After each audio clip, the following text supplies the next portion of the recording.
The old soldier had seen too many battles, too many nights without sleep, and too many faces that never came back home. His hair was gray, his body carried scars, but his eyes were still sharp. After 40 years of serving the human fleet, he was finally free. The commanders expected him to ask for the usual retirement gifts: money, land, a place of honor in the capital, but when they asked him, he gave a strange answer.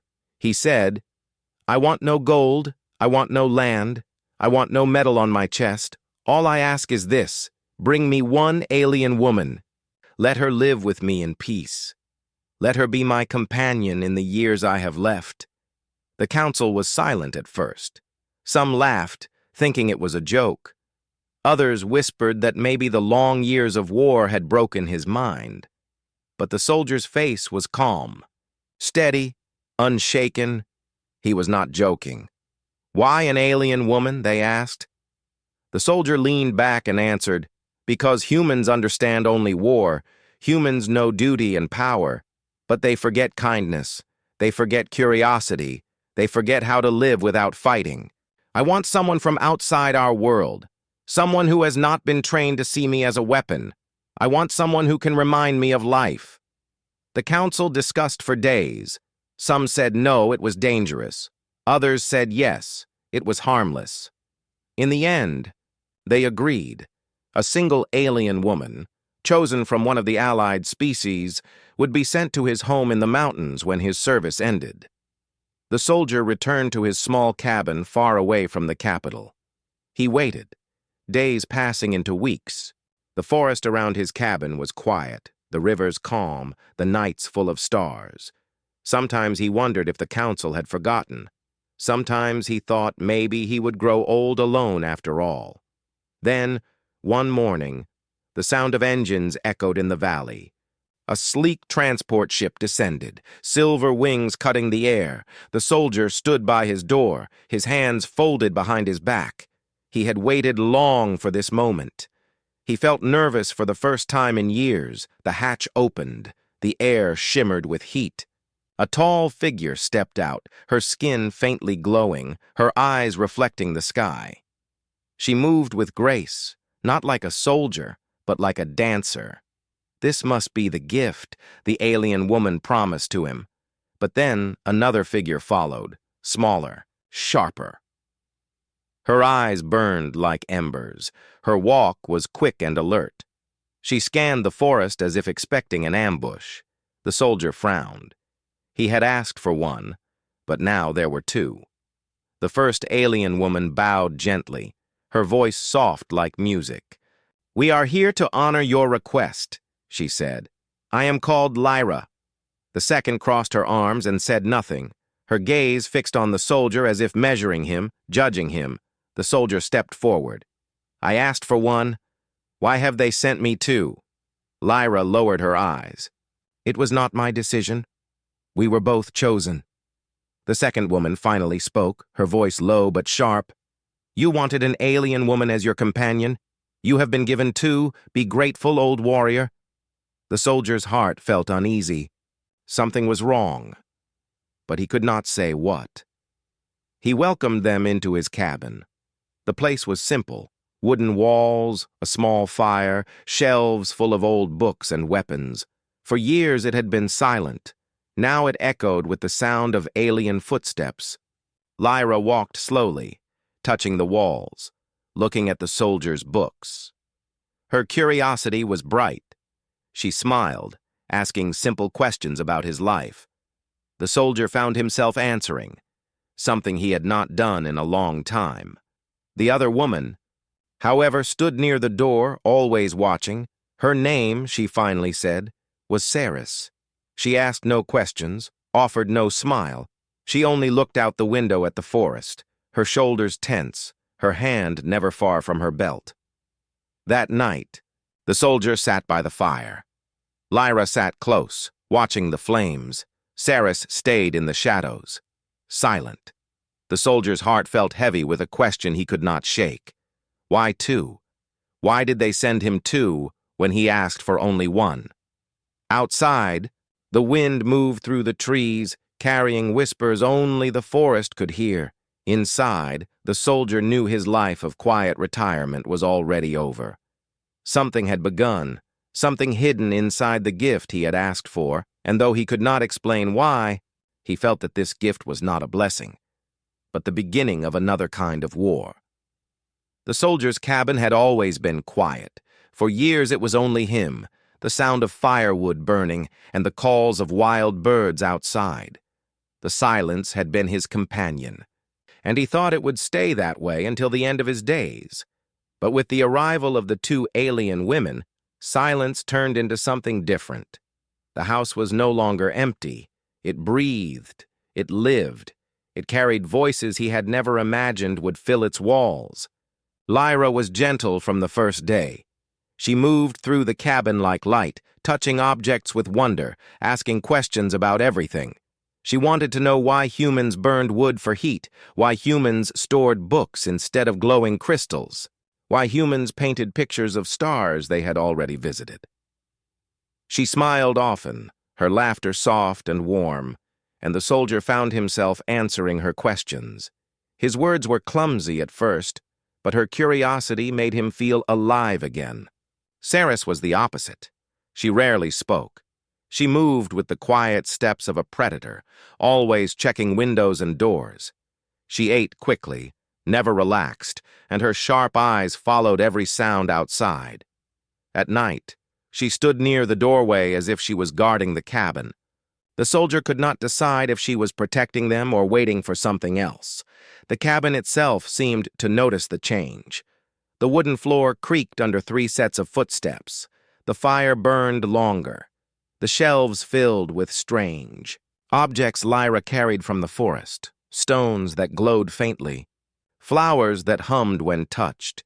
Even the air felt different, carrying scents of herbs and alien oils that clung to their skin. At first, the soldier thought this new life might not be so bad. He listened to Lyra speak of her world, where oceans sang and the skies changed color each season.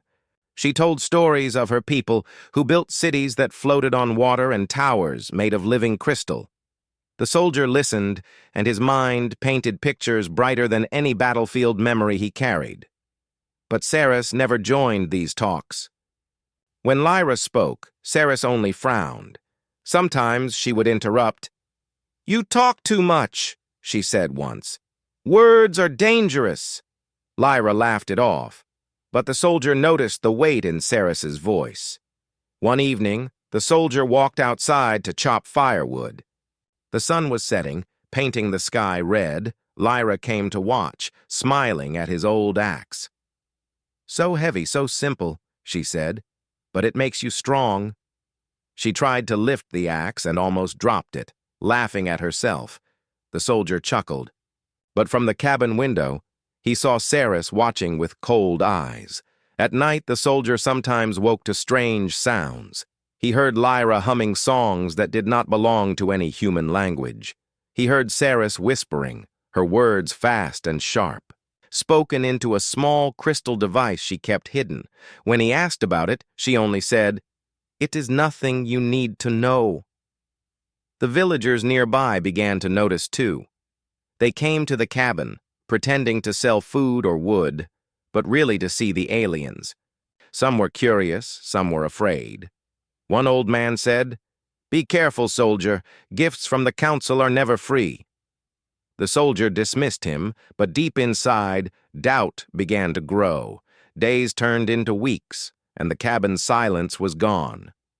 Replaced by tension that hung in the air, Lyra tried to fill it with warmth, cooking human meals the wrong way but smiling through her mistakes. The soldier found it strange but endearing. Saris, however, refused to eat most of what Lyra made. She cooked her own meals, dark stews that smelled bitter. The soldier tasted once and felt his throat burn. Saris only smirked. One night the soldier woke to find the fire had gone out. Lyra was asleep in the chair by the flames, but Saris was gone. He stepped outside. The forest was still. The moonlight revealed Saris standing near the river, her face turned to the sky. Her hands moved in slow patterns as if drawing symbols in the air. The soldier did not call to her. Something in his chest told him it was not the time. He returned inside, his heart heavy. The next day, he asked Saris directly, "Why are you here? Why two instead of one?" She looked at him, her eyes sharp as blades. "Because one is not enough," she said, and walked away. Lyra pretended not to hear, but her hands trembled as she poured water into a cup. The soldier felt the weight of something larger than himself. His cabin was no longer a home. It had become a stage for a story he did not yet understand. Lyra's kindness and Saris's silence were two sides of a secret that had been forced upon him, and though he wanted peace, he could feel the storm building. That night, as the fire burned low, the soldier whispered to himself, "This was supposed to be my gift, but maybe it is my curse." And outside, beyond the forest, something moved in the shadows, waiting for the right moment to step closer to the cabin that no longer slept. The days in the cabin began to stretch long. Each sunrise brought new questions to the soldier's mind, and each night carried whispers he could not understand. He had asked for one alien woman as his final gift, but the council had sent two, and now his quiet life felt more like another mission than a reward. Lyra tried to make the days brighter. She asked about human songs, about the way soldiers trained, about the strange stars she could see from Earth. She laughed when she burned bread. She laughed when she tripped over the soldier's boots. Her warmth was real, but behind her smile, he sometimes saw shadows in her eyes, as if she was carrying a secret too heavy for her gentle hands. Saris was the opposite. The soldier could not trust her. Not yet. She never laughed. She never rested. She always seemed to be listening to something only she could hear. At night, when the cabin was quiet, he often caught her slipping outside into the forest. Her figure melted into the darkness, and she returned only at dawn. Her eyes always sharper, her steps always quieter. The soldier's doubts grew when his tools began to disappear. First it was a knife, then a coil of wire. Then one of his old rifles. He searched the cabin, searched the woodshed, but found nothing. When he asked Saris, she said, "Perhaps you misplaced them." When he asked Lyra, she looked down at her hands and whispered, "Maybe Saris knows," but Saris never explained. Strange footprints began to appear around the cabin, too. Not human, not alien, not his. Some were too large, some too light. They circled the cabin as if something or someone was watching. The soldier felt his old instincts return, instincts from years of war. He sharpened his axe, cleaned his hidden pistol, and watched the tree line with eyes that refused to soften. One evening, as the sun fell and the fire glowed inside, the soldier overheard them, Lyra and Saris speaking in low voices. Their words were in an alien tongue, sharp and flowing like water over stone. He could not understand. But the tone told him everything. Lyra was pleading. Saris was warning. The soldier leaned against the wooden wall, listening as their voices rose. Then fell, then ended in silence. When he stepped inside, they both stopped talking and looked at him.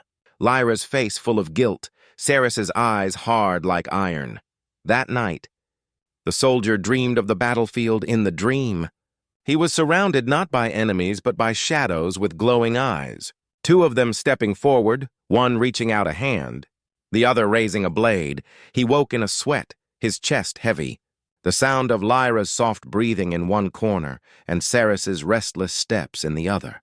The next day, he decided to test them. He told Lyra he was going to the river to fish. He told Saris the same, then he pretended to leave. Moving silently out of habit, he circled the cabin and peered through the back window. What he saw tightened the knot in his chest. Lyra sat at the table, her face pale. Saris leaned close to her, whispering fast.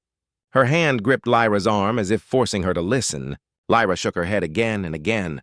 Finally, Saris slammed her fist on the table, the sound echoing through the small cabin. Lyra's shoulders shook, her eyes wet with tears. The soldier stepped away, his breath heavy. Something was wrong. More wrong than he had guessed. They were hiding something, and it was tearing them apart.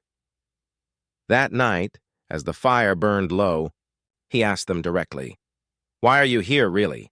Why two of you instead of one?" Lyra looked at him, her lips parted, but no words came. Her eyes filled with sorrow. She lowered her head. "I cannot say," she whispered. Saris met his gaze without fear. "You do not need to know," she said coldly. "Your gift is what it is. Stop asking questions." The soldier clenched his fists. The war had taught him many things: patience, discipline, suspicion. He could smell lies the way a hunter smells blood. And now both women smelled of secrets. Later, when they thought he was asleep, he heard Saris again, her voice low, speaking into the glowing crystal device hidden in her hand. He caught only fragments: target, time, escape. The words chilled him. They were not here for peace, not here for love. They were here for something else. Something dangerous. The soldier lay awake, staring at the wooden beams above his bed. He had asked for one alien woman to remind him of life, but instead he had been given a mystery full of shadows. His doubts grew heavy as stone pressing on his chest in the morning. He found new tracks near the river, strange symbols drawn into the mud. His rifle was still missing, and the crystal device he had glimpsed last night was nowhere to be found. He stood there staring at the rising sun, knowing that whatever this was, it was no simple gift. Inside the cabin, Lyra cooked. Saris sharpened a blade, and the soldier thought to himself, "I survived wars across the stars, but this war has followed me home." And in that moment, his doubts turned into resolve. He would uncover the truth, even if it meant tearing apart the peace he had begged for. The soldier's cabin was no longer a home. It had become a place of questions, of whispers, of silent looks that carried heavy meaning. He could not rest, not when the fire burned low, not when the river sang outside, not even when Lyra smiled at him with gentle eyes. He knew the truth was close, but hidden just beyond his reach. The crystal device he had seen in Saris's hands haunted his thoughts. He had spent years watching enemy spies. He knew the look of someone reporting to a master. Saris was no simple companion. She was connected to someone far away, someone who had given her orders one night. Unable to hold his doubts any longer, the soldier left his bed and searched the cabin. He moved with the same silence that had kept him alive in war. He opened chests, shifted blankets, tapped on wooden walls. Finally, under the floorboards, he found it. A small hidden compartment inside lay the glowing crystal, faint light pulsing like a heartbeat. When he touched it, voices filled his head, alien words sharp and fast. He pulled his hand back at once. His pulse raced. He covered the device again. He did not yet know how to use it, but he knew what it meant. Saris was sending and receiving messages, and those messages had nothing to do with peace. The next day, the soldier watched Saris more carefully. She rose early, always alert. She carried herself like a soldier, not a companion. Her hands bore the small scars of training. Her eyes never rested. She was hiding something, and he was beginning to guess what it was. Lyra, on the other hand, seemed restless. She smiled still, but it was a thinner smile, one that cracked easily. She cooked, she asked questions, but her hands trembled. She often glanced at Saris when she thought no one was looking. Her eyes carried fear, not of the soldier, but of the woman who stood so close to him. That evening, the soldier pretended to mend a chair. His ears were sharp, and when the two alien women spoke in their own tongue, he caught fragments. Lyra's voice was soft, almost pleading. Saris's was sharp, commanding. He did not understand the words, but he understood the tone. Lyra wanted out. Saris refused to let her go. At last, the truth broke through. The soldier returned early from the forest one afternoon. His axe still in his hand, he stopped outside the cabin door. Inside, he heard Lyra's voice speaking in broken human language.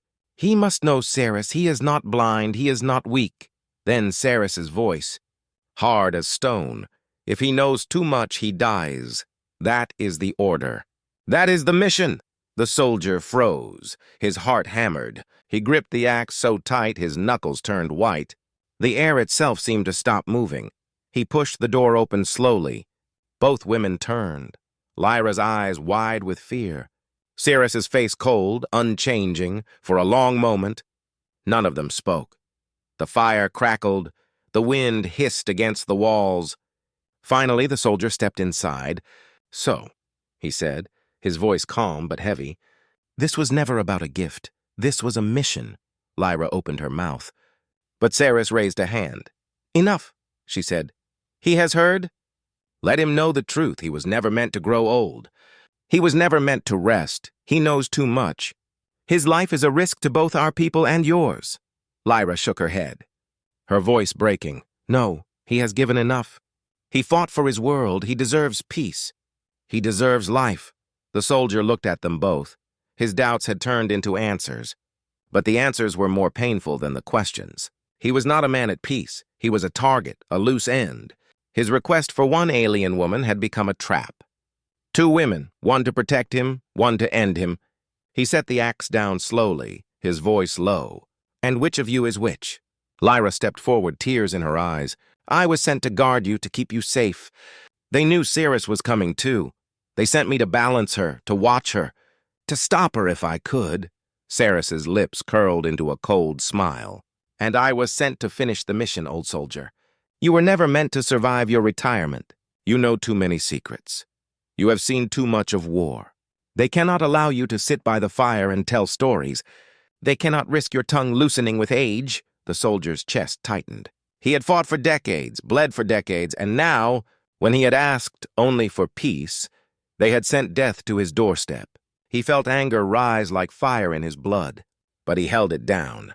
War had taught him patience. Patience could still save him that night. The cabin felt smaller than ever. Lyra sat close to the fire, her face pale. Ceres sharpened a blade in the corner. Her eyes glinted with every strike of steel. The soldier sat between them, his mind racing. His hands rested calmly on his knees, but his body was ready. Ready for the fight that was surely coming. He had wanted to forget war, but war had not forgotten him. And as he stared into the flames, he knew one truth. If he wanted to live, if he wanted to find peace, he would have to fight for it again. Not against an army, not against a fleet, but against the secret mission that had entered his home. A mission wearing the faces of 2 alien women. The soldier's cabin had turned into a battlefield without weapons.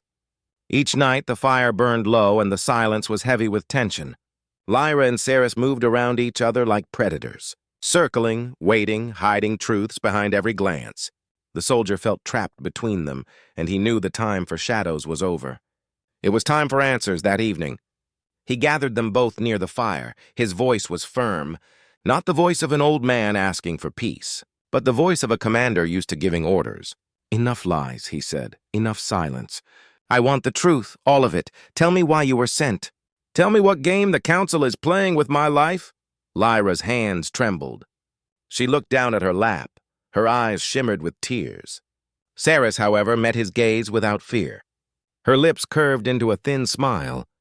You already know most of it, she said. But if you want the truth, then you will have it. The soldier leaned back. His eyes never leaving theirs, Ceres spoke first. You were a hero of the human fleet. You fought in battles where thousands died. You carried secrets, strategies, codes, weaknesses that no one else survived to remember.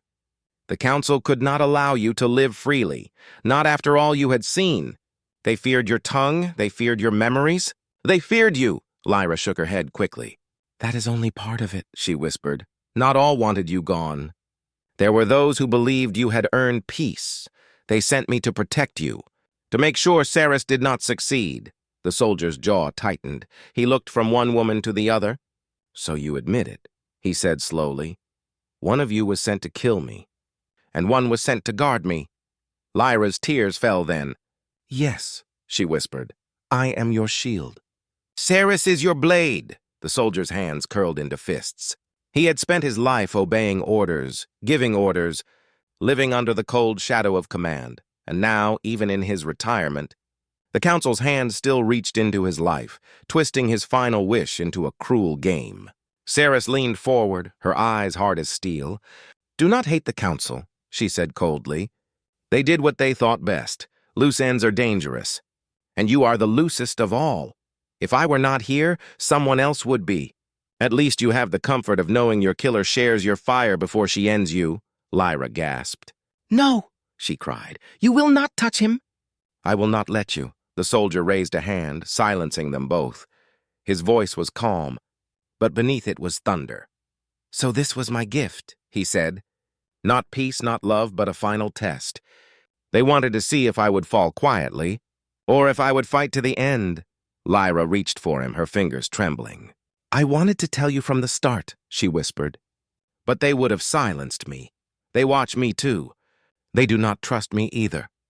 The soldier thought of the glowing crystal device, of the whispers in the night, of the missing tools. Everything made sense now. Cirrus had been sending reports, waiting for the signal to strike. Lyra had been delaying her, protecting him in secret. The two had been locked in a hidden war inside his cabin, a war he had never asked for. For a long moment, no one spoke. The fire cracked, the wind rattled the window. The soldier's heart beat slow and heavy. Finally, he rose to his feet. His shadow stretched tall across the wooden walls. "If the council fears me, let them fear," he said.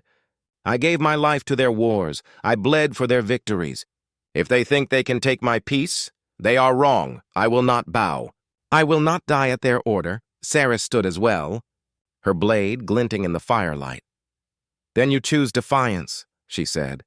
"You know what that means." Lyra stepped between them, her voice shaking but strong. "Then I choose him. If you try to take him, you will have to fight me too." The soldier's chest tightened. He had expected betrayal, but he had not expected loyalty. Not from someone sent as a spy, yet Lyra's eyes shone with truth, with something real. Cirrus's gaze flickered for the first time. Doubt flashing across her sharp features, she looked at Lyra, then at the soldier. Her grip on the blade tightened, then loosened. "You are both fools," she said, her voice low. "Fools who will burn together when the council sends the next shadow." The soldier stepped closer, his voice like a growl. "Then let them come, but first, you will decide. Are you my executioner, or will you put down your blade?" The cabin was heavy with silence. Cirrus's eyes locked with his, Lyra's breath quickened. The fire popped, sparks rising like stars. For a long moment, Cirrus did not move. Then slowly, she lowered the blade. Her voice was sharp but quieter than before. "I do not choose you," she said, "but I will not strike tonight." Lyra let out a shaky breath. The soldier kept his stance. He knew the danger was not gone. Only delayed, Cirrus was still an enemy. But now the lines were clear. The secrets had been revealed. The gift was a lie. The mission was exposed. And the soldier knew one thing with certainty. Peace was no longer possible. Survival was the only path forward. The cabin no longer felt safe. It was no longer a place of rest. It had become a cage where three souls circled each other. One filled with doubt, one filled with hope, one filled with silent threats. The soldier sat by the fire at night, staring at the flames, his old hands steady but his mind restless. He knew a choice was coming, and once it was made, there would be no turning back. Lyra stayed close to him. Her kindness had grown sharper, more desperate. She tried to protect him with soft words. With gentle smiles, she spoke of her world, of peace, of oceans that glowed under twin moons. She wanted him to dream of life, not of war. Yet he could see the fear in her eyes. She knew Cirrus would not stay her hand forever. Cirrus was different now. She sharpened her blade less.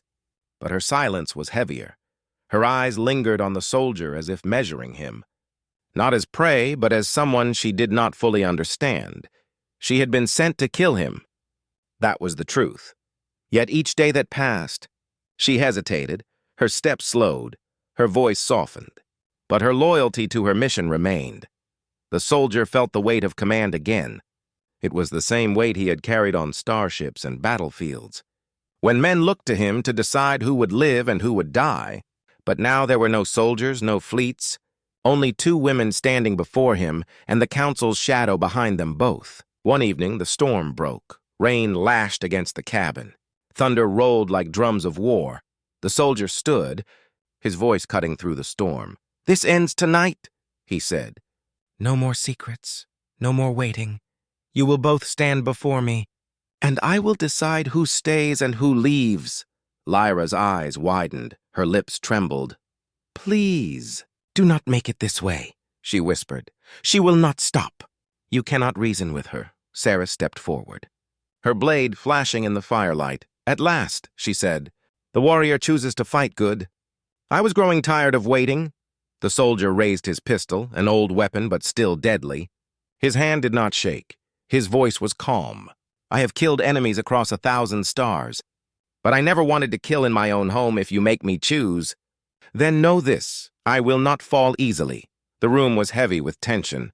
Lyra stood between them. Her arms spread wide. Stop, she cried. This is what they wanted. They wanted us to destroy each other. They wanted him broken. Don't give them what they want, for a heartbeat. No one moved. The storm raged outside. Lightning lit the room. And the three stood locked in a triangle of fear and fury. Then Ceres lunged. Her blade cut the air. The soldier raised his pistol. Lyra screamed. Throwing herself between them, the shot rang out, the blade flashed, and the fire roared as sparks flew. When the smoke cleared, Lyra was on the ground. Her shoulder burned where the blade had grazed her. Ceres stood frozen, the pistol aimed at her chest. The soldier's eyes were steel, his finger firm on the trigger. Enough, he growled. His voice carried the weight of a lifetime of command. You strike again, and you die where you stand. Ceres's chest rose and fell. Her blade trembled for the first time. Her face showed conflict. She looked at Lyra bleeding on the floor, then at the soldier standing strong despite his years. Something cracked in her cold mask. I was sent to kill you, she said slowly. But I see now why they fear you.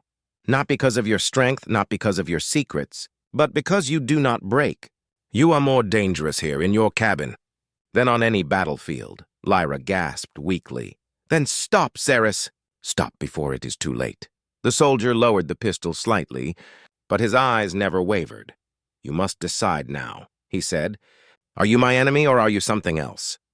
The firelight danced across Ceres's face. Her jaw clenched. Her eyes burned with war and doubt. Finally, slowly, she dropped the blade to the ground. The sound of metal striking wood echoed like thunder. I cannot kill you, she whispered. Her voice was sharp but trembling. But if I do not, others will come. The council will not stop. You are marked, old warrior, and no shield, no blade. No cabin can change that, the soldier's heart pounded. He had forced her hand, but it was not victory. It was only survival for another night. He lifted Lyra gently, carrying her to the chair by the fire. She leaned against him, her skin pale, her eyes shining with gratitude. You chose life, she whispered. You chose me. The soldier looked at Ceres, standing with empty hands, her eyes stormy with rage and regret. He had not killed her, not yet. He could not decide if that was wisdom or weakness, but one truth was clear. The choice had been made, his quiet life was gone. His cabin was no longer a home, it was a fortress, and the war he thought he had left behind had found him again. The final choice was not between life and death, but between trust and betrayal, and though Ceres had lowered her blade, the soldier knew the council's hand was still reaching for him. Ready to strike again, the storm outside had passed. But inside the cabin, the storm had only grown stronger. The soldier sat by the fire with Lyra leaning against him, her shoulder bandaged, her eyes heavy but full of trust. Ceres stood in the shadows, her blade abandoned on the floor, her face hard but shaken. The air was heavy, not with smoke, not with rain, but with choices yet unfinished. The soldier's hands were steady, but his mind was restless. He had survived battles where entire fleets were destroyed, but this battle was different. It was not fought with armies. It was fought with trust, with loyalty, with hidden hearts. Lyra spoke softly, her voice weak but clear. You gave me life tonight. You chose mercy. You chose me. Her eyes glistened in the firelight. I will stand with you no matter what comes. Ceres looked away. Her silence was colder than any words. She had failed her mission. She had failed her masters. Yet something in her eyes had changed. It was not only anger now, it was confusion, hesitation, a spark of something the soldier had not seen before, doubt. The cabin was no longer quiet. It breathed like a living thing. One heartbeat shared by three souls trapped by fate. The soldier knew this moment would not last. The council's hand was long, and it would reach for him again. If Ceres was right, others would come. Assassins, hunters, shadows with sharper blades. That night he could not sleep. He sat awake watching the glowing embers. In the corner, Ceres sat too, her eyes never closing. her hands twitching as if longing for her weapon. Lyra rested fitfully, her breathing uneven. Her presence was warmth, but it was also a reminder of the danger still pressing in on them. At dawn, the soldier stepped outside. The air was cool, the forest dripping with rain. The river sang softly, as if mocking the storm that had raged the night before. He looked up at the mountains, old and unmoving, and wondered how long he could stand against forces larger than himself. Behind him, Ceres followed. Her steps were quiet. She stood beside him, her voice low. I should finish my mission. It would be easier. It would end this game. Yet I cannot. She looked at him, her sharp eyes softer for once. Why? Why do you not fear me? The soldier's gaze stayed on the horizon. Because fear is for men who have something left to lose, he said. I have fought my wars, I asked only for peace, but they brought war to my door. If you strike, then strike. But know this, I will not fall easy, I will not beg, and if you stay your hand, then you must decide what you are now. A killer without a mission. Or something more. Ceres said nothing, but her lips tightened. Her shoulders stiffened. She turned away, leaving him in the dawn light. Later that day, the soldier discovered the crystal device again. He pulled it from beneath the floor. Its glow pulsed faintly. As if waiting, he held it in his hand, wondering if he should smash it. But before he could, Lyra spoke. It will not matter if you destroy it. They will send another if you keep it. They will watch. There is no winning against them. The soldier looked at her. Then at Ceres, his jaw tightened. Then I will not play their game, he said. Let them come, I will fight, I will live. I will not let them decide my end. That night, the cabin was quiet again, but it was not peace. It was the silence before another storm. Lyra sat close, her hand on his. Ceres stood by the window, watching the dark forest, her eyes sharp but her blade still on the ground. Then it happened, a faint hum filled the air. The soldier's ears caught it first, the sound of engines in the sky. A light moved across the clouds. Another ship was coming. Lyra gripped his hand. They are here, she whispered, her voice trembling.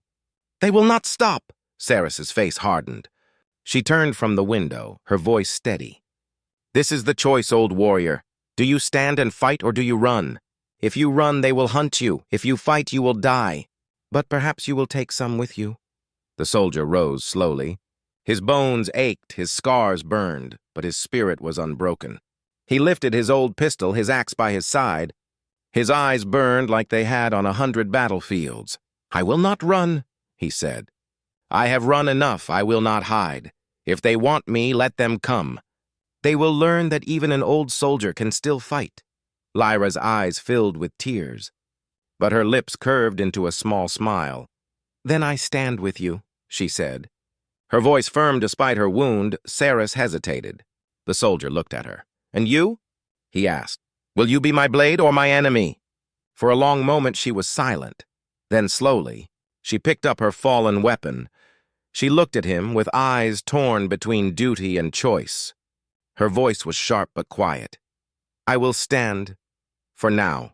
But do not mistake this for loyalty. It is only survival. The hum outside grew louder. The ship descended, shadows moving in the trees. The cabin shook, the fire flickered. The soldier stood tall, Lyra by his side, Ceres at his flank. The door rattled as if struck by wind. The device on the floor pulsed brighter. The war he thought he had left behind was here again. Standing at his very door, the soldier whispered to himself, So this is my gift. His lips curved into a grim smile. Not peace, not love, but a fight worth dying for. And as the door began to crack, and the forest filled with shadows, the old soldier stood ready, not broken, not afraid, but alive once more.